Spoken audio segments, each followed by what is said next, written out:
Happy Sunday, Dawn Reinhardt. Sorry, guys, my battery is getting low.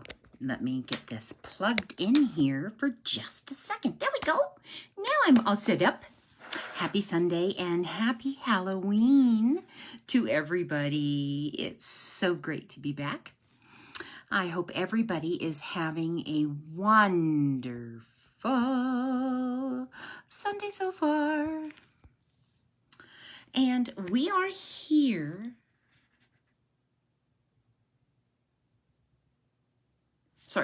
getting a ring notice. But I don't think it's for my doorbell. We will see. Hopefully not. But I am here for the Sunday book reading of I See You.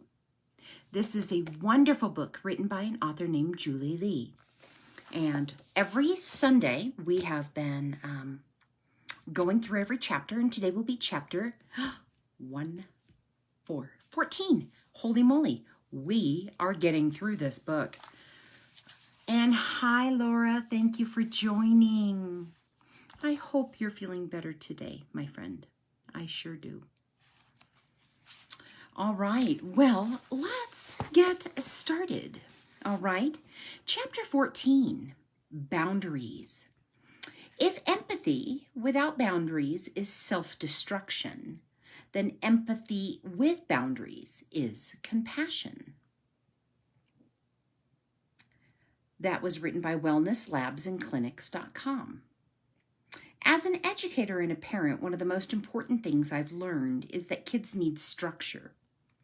Their developing brains want to know what to expect, what to plan for. They're like boundaries. You and I are just big kids. We are in the driver's seat and we get to create perfect individualized boundaries based on our needs.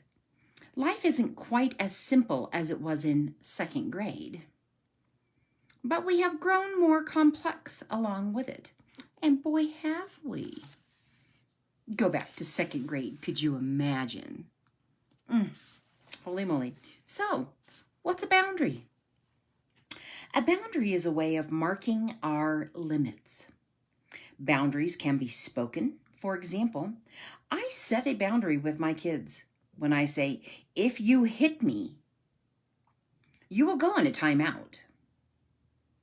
Boundaries can also be unspoken. A commitment we make to ourselves, like I am going to bed at 10 p.m., whether or not the football game is over.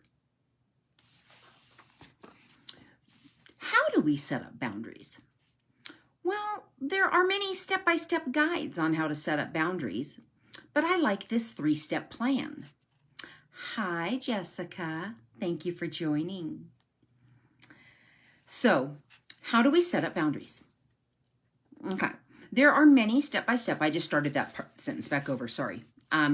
Step-by-step guides on how to set boundaries, but I like this 3-step plan. Number 1, establish what we want.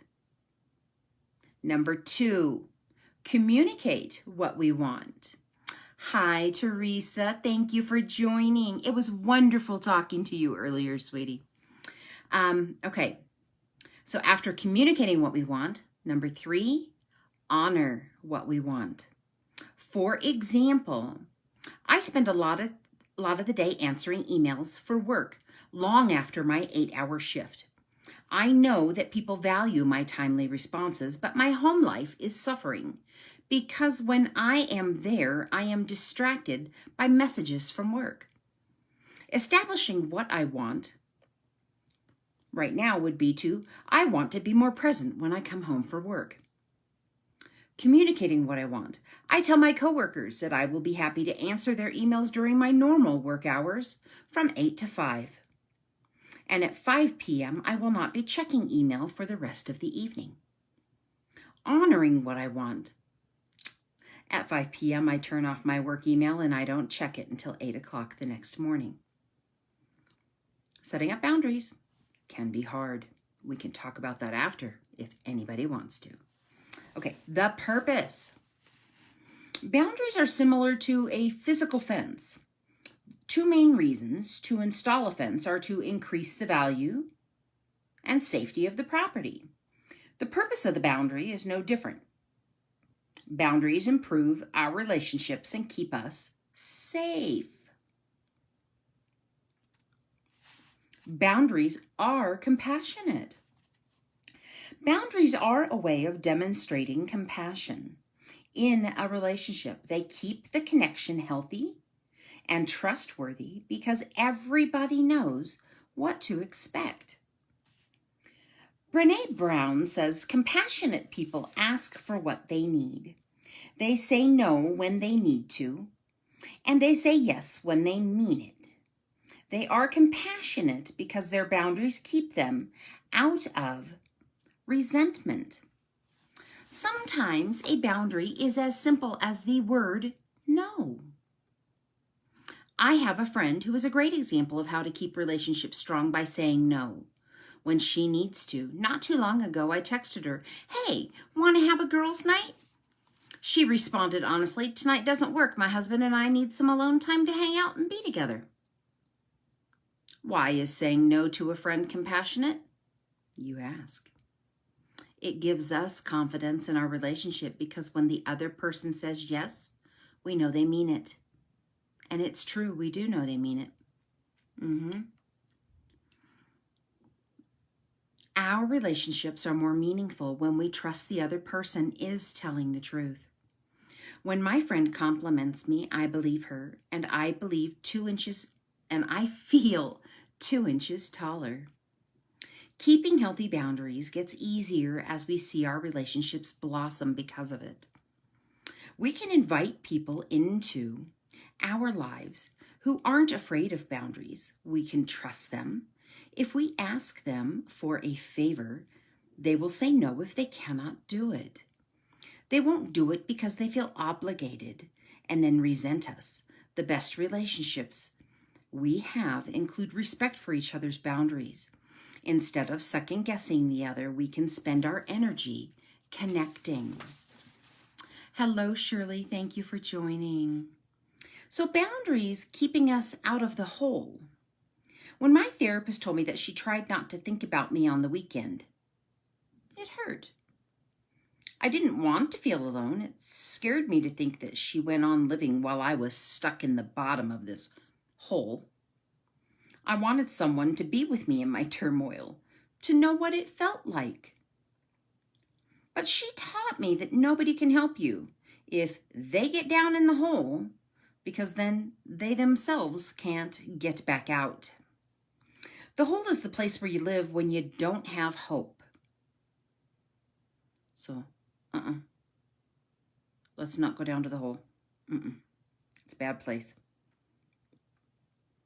I've been there. Maybe you've been there yourself. My friend refers to it as the upside down. If you are a Stranger Things fan, then you know the hole is a very tough place to live.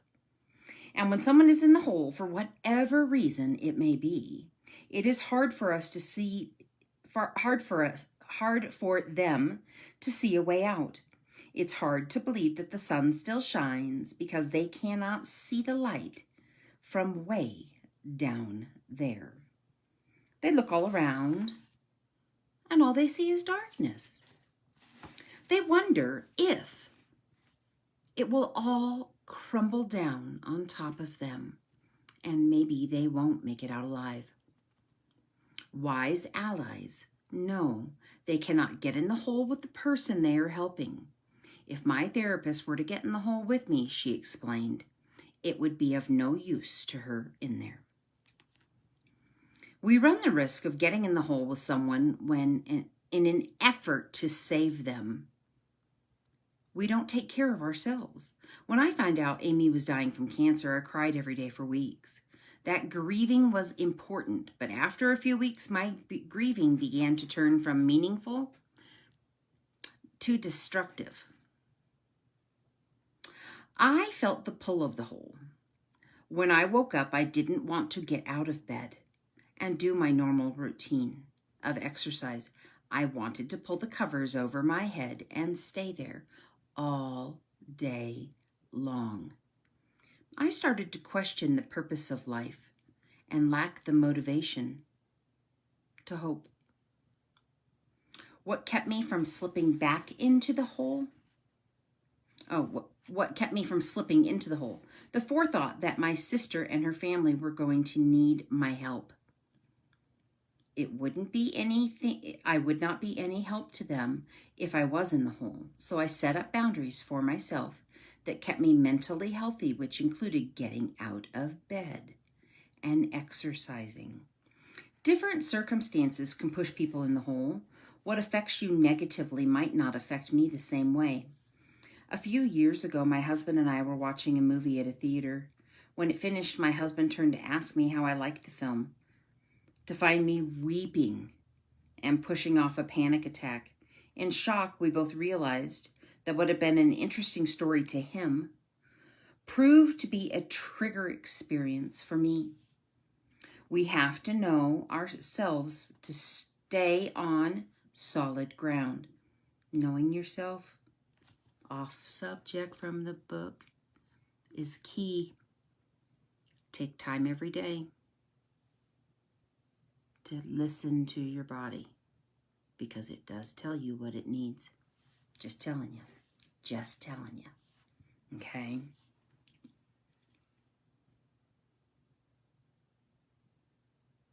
Let me find my spot.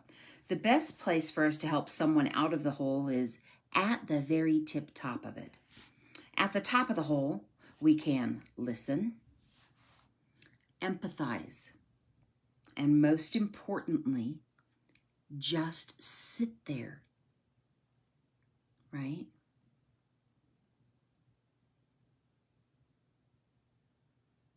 We can assure the person that there is sunshine way up here with us. We can see it. We want them to come up with us. That's right, we pick up our friends, right? We don't leave them on the floor. The sun is shining up here. You will see it again. We stay in a healthy mindset close to the sun where we avoid slipping in there with them. Staying out of the hole is like a boundary. It's a critical one. If we want to help somebody in the hole, we can throw down a proverbial ladder. A ladder would be helping your friend in the hole make an important appointment or share an uplifting song. We can listen to them, take them out for ice cream, cheer them up. Watching our friend climb out of the hole and into the sunshine will be so worth the efforts. In the spirit of authenticity, I'll tell you that in my experience, there is only one person who can get in the hole with someone else and not get hurt themselves, and his name is Jesus. Amen. So setting mindful limits. Mindfulness is a practice extracted from Buddhism. Is a key when creating boundaries. Mindfulness is the practice of observing our thoughts without judgment. Mindfulness is living in the present. Hi, Lisette. Thank you for joining. Mindfulness is living in the present, and mindfulness has well-researched benefits and is a powerful tool that helps us identify where we need boundaries. A simple way to think about mindfulness is living in the present moment. What do the rings on the inside of the carrot look like after you take a bite? What does the hand soap in the employee break room smell like?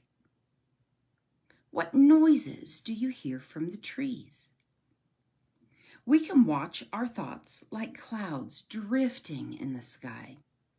Mindfulness can help us stay grounded in the now.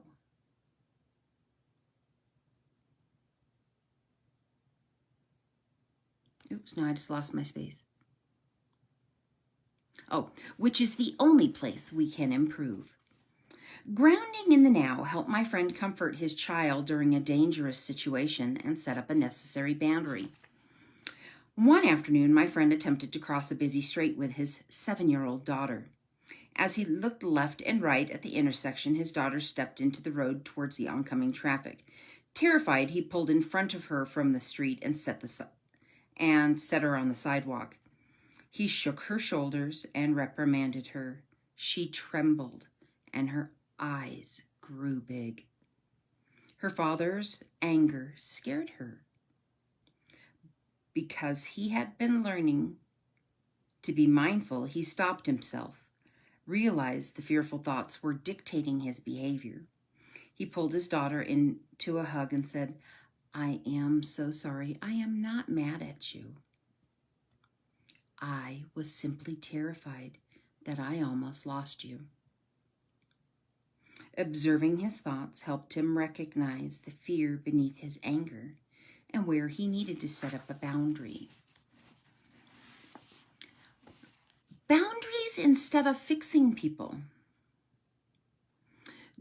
Do we find ourselves in situations where we try to fix people? I used to be a fixer, just so you know where I thought I was.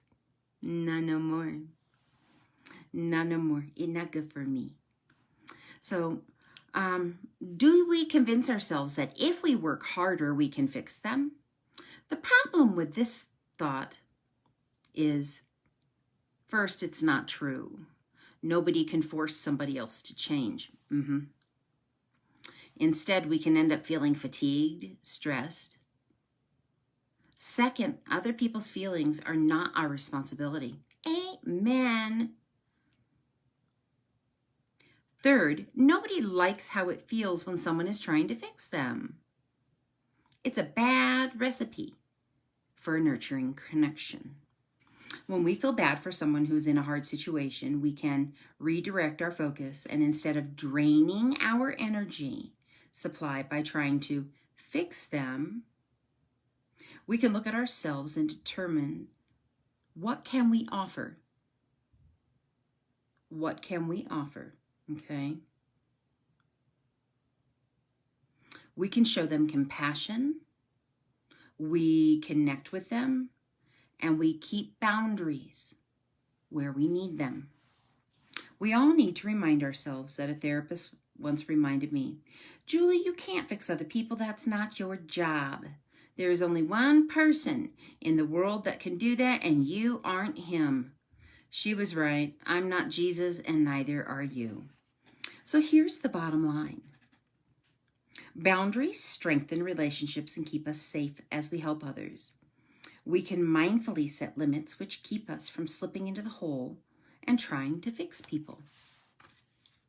So that was chapter 14. And I don't know if anybody, and I'm going to take my glasses off because now I'm not reading and I don't need them, right? I could take a quick drink because I get parched when I talk.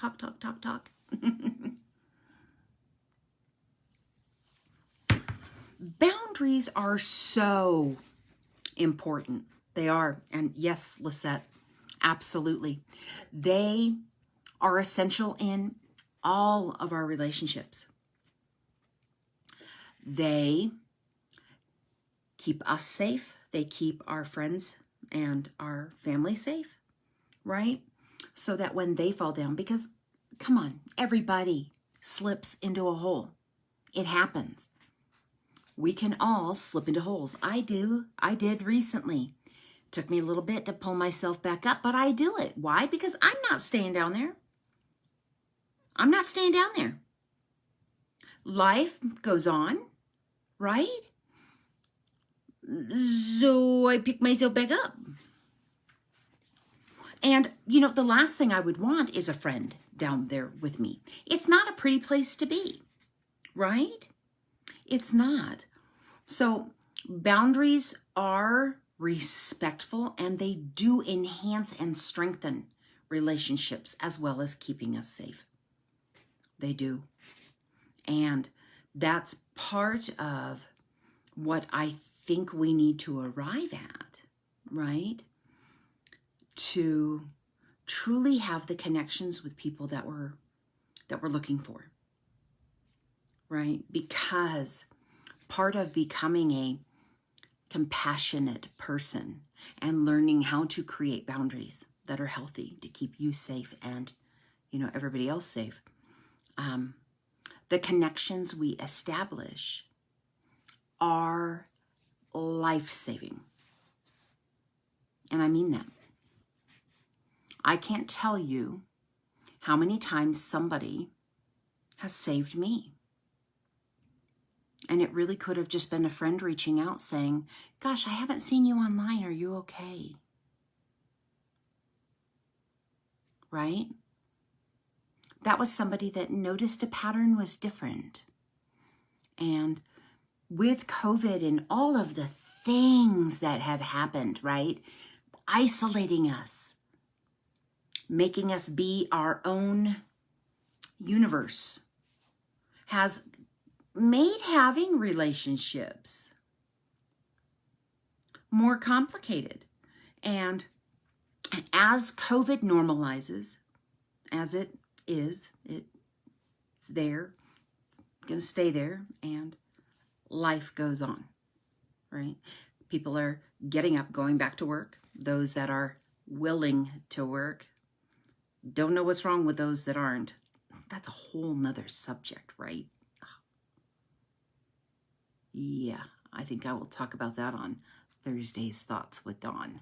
Yo, taking a note right now, because that needs to happen. Oh my gosh, that kills me.